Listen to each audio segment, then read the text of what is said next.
And then my follow-up and last question of overall, seeing that you are a great predictor, and you shared a stable of one individual, it's possibly the biggest fight if it ever happened again in a rematch, I guess, with Floyd Mayweather and Conor, of course. Do you think that Floyd, if I guess he put some Instagram stuff saying like, hey, I would want to fight Conor again, do you think that's a mistake, seeing that? I'm going to make a bold prediction. Floyd's going to come out of retirement, fight Manny Pacquiao. Conor's going to have a boxing fight with someone else, and then they're going to fight.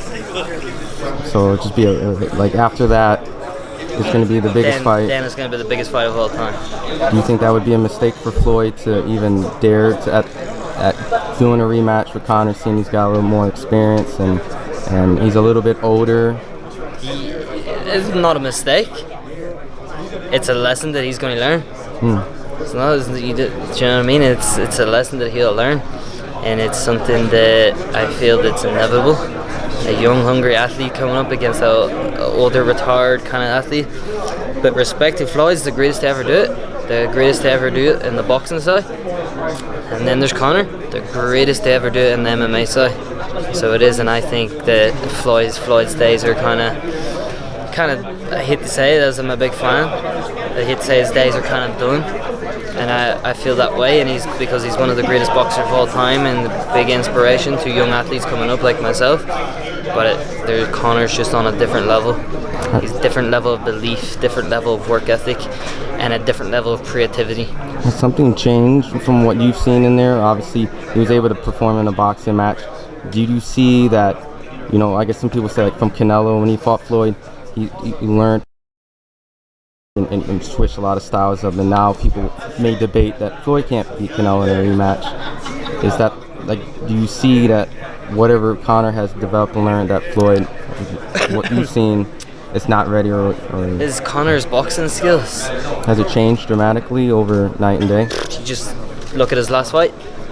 I mean, he busted a guy essentially with the shoulder, so the fans... No, but he busted him over his shoulder, pinned him. You see when he pinned him against the fence, and he was standing like this?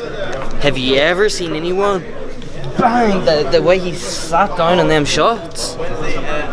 No one even spoke about it. Just how the technique that he had to generate that force, mate. Just go back and watch it.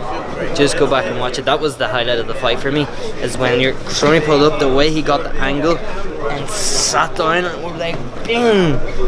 And that was it. It was fucking phenomenal. I'm looking forward to... I can see him getting Floyd's in positions like that because he did it already.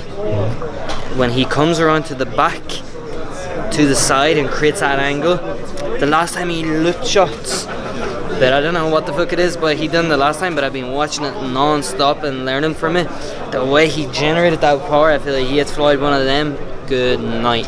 Good fucking night to anyone that gets hit in that, gets caught up in that position. It was spectacular. I'm like, I can't even, I don't know what words to say for it, but it was something special. Well, look, I appreciate the time as always for the fans. Where can we follow you on social media to get more of the hype and more of the fun? Stablemate MMA on Instagram. And you're the absolute image for fucking Mike Kimball, man. The absolute image. I was like, oh, Mike Kimball's not a fucking photographer or a videographer or whatever. Well, awesome. I appreciate the compliment. Thank you so much. That should be a fucking. You shouldn't take that as a compliment, mate. I'll have to do a little Google research. Awesome. Thank you. Nice.